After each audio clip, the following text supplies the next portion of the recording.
ગુજરાતમાં ભાજપનું શાસન એટલે પ્રત્યેક ગુજરાતીનું શાસન, હર્ષ સંઘવીએ કહ્યું. દરેક સમાજ ભાજપ પરિવાર ટીમ ભરૂચ 2026ની સ્થાનિક સ્વરાજની ચૂંટણીમાં ભરૂચ જિલ્લા માટે નવો ઇતિહાસ બનાવો, તમારા આશીર્વાદ લેવા આવ્યો, હર્ષ સંઘવીએ કહ્યું.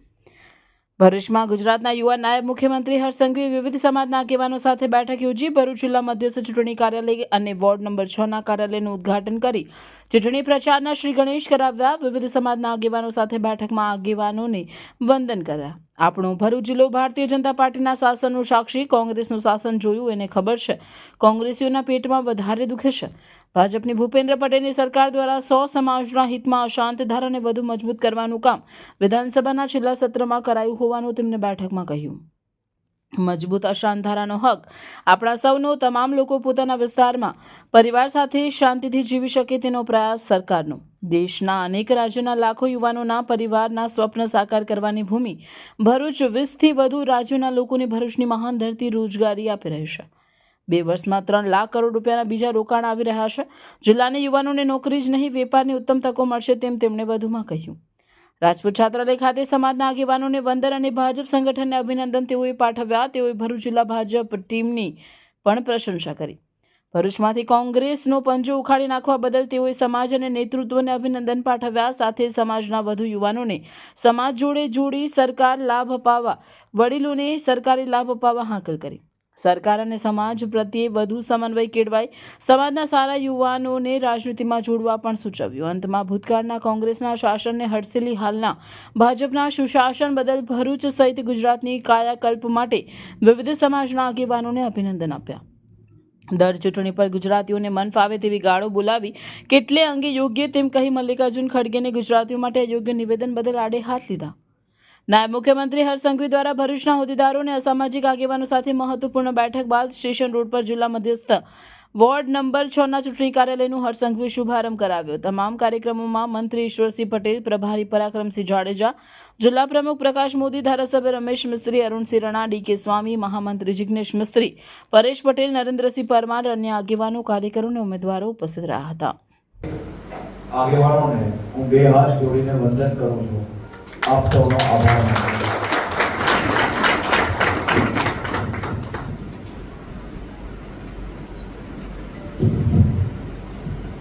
એમ તો આજે ભરૂચ જિલ્લાના સૌ સામાજિક આગેવાનો જોડે એક નાની બેઠકનું આયોજન ભારતીય જનતા પાર્ટી ભરૂચ જિલ્લા દ્વારા આ આયોજન કરવામાં આવ્યું છે. 15-20-25-30 સમાજના આગેવાનોને મળવાનું, જતા જતા ચા પીવાનો અવસર મળશે મને એમ હતું, પરંતુ હોલમાં જગ્યા ઓછી પડી ગઈ. એટલા બધા સામાજિક આગેવાનોના દર્શન કરવાના, આશીર્વાદ લેવાનો અવસર મળ્યો. મેં મારા બધા જૂના યુવા મોરચાના સાથીઓને કહ્યું બહાર કે હોલમાં ભલે જગ્યા ઓછી હોય, દિલમાં જગ્યા રાખજો.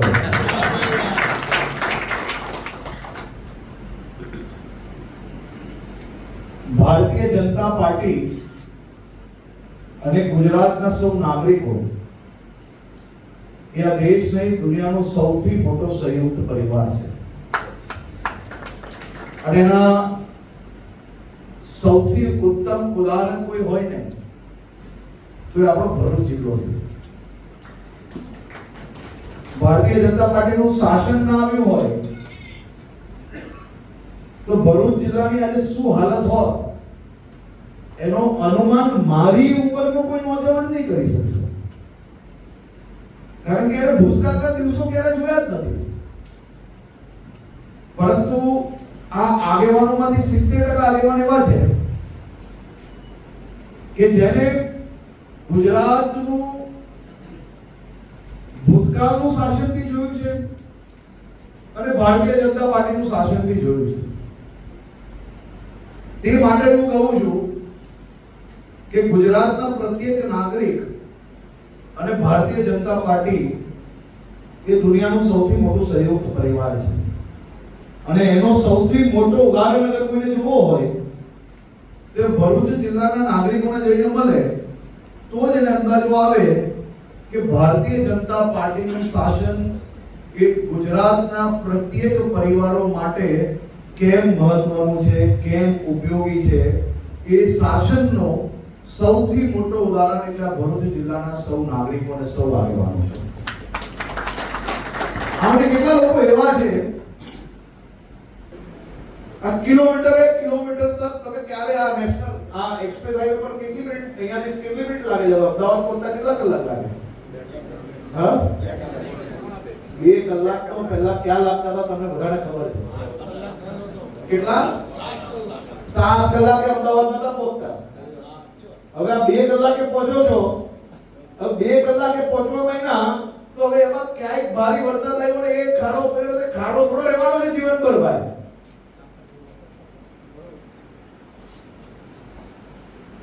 વિકાસના કામો એ નિરંતર પ્રક્રિયા છે અને આ નિરંતર પ્રક્રિયામાં અમે અમારી જવાબદારીથી ક્યારેય દૂર નથી ભાગ્યા. આજે 30 વર્ષના ભારતીય જનતા પાર્ટીના શાસનમાં બી ક્યારેય અમે ઘમંડ જોડે બહાર નથી નીકળતા. દરરોજ સવારે નીકળીએ એટલે ગમે તેવી ફરિયાદ હોય તો આજે મજબૂતાઈથી સાંભળીને બીજા જ કલાકે એની ઉપર કામ કરવાની ભાવના જોડે મહેનત કરીએ છીએ. અને આજ આપણે સૌ લોકો સાથે મળીને આ રાજ્યને દેશનું નંબર 1 રાજ્ય બનાવવામાં સફળતા મળી છે કે નથી મળી? સાહેબ, કયું એવું રાજ્ય હોય કે જ્યાં તમે રાત્રે 12, 1, 2 વાગે બી તમારી દીકરીને બરાબર છે તમે ચિંતા વગર બહાર મોકલી શકો? મને એમ કહો તમે કયું એવું રાજ્ય જોયું? આ વર્ષે નવરાત્રી કોઈ રહી નહીં. નવરાત્રીમાં કોઈ જતું હતું પાછળ આગળ કોઈ? હે, જતા હતા? તો તમે લોકો 11 વાગે ઘરે આવી ગયા છો ને આ વર્ષે? તો કેટલા વાગે? 4 વાગ્યા સુધી નવરાત્રી રમી. હે, અને 4 વાગ્યા સુધીની નવરાત્રી રમવાની છૂટ ને આપણી ભારતીય જનતા પાર્ટી છે. ખાલી મનમાં દિલ પર હાથ મૂકીને પૂછજો કોઈ દિવસ 4 વાગ્યા સુધી નવરાત્રીઓ રમો તમે અને 4 વાગ્યા પછી તમારા બધાના જ ઘરમાં દીકરા દીકરી હશે, એકલા આવતા હતા કે નહીં આવતા હતા? આ ગુજરાતમાં જ સંભવ છે.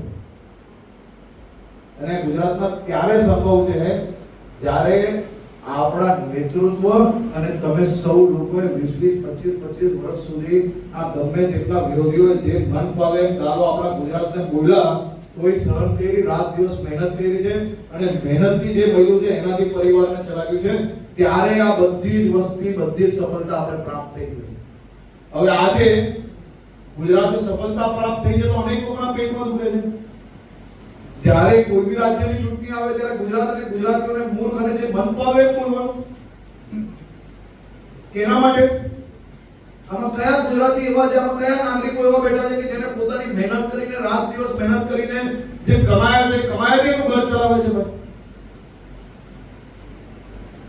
અને કેના માટે દર બીજા રાજ્યની ચૂંટણીમાં મન ફાવે ત્યારે ગુજરાતને ગુજરાતીઓને ગાળો બોલવાની ભાઈ? ખડગેજીનું સ્ટેટમેન્ટ કેટલા લોકોએ સાંભળેલું આમાંથી?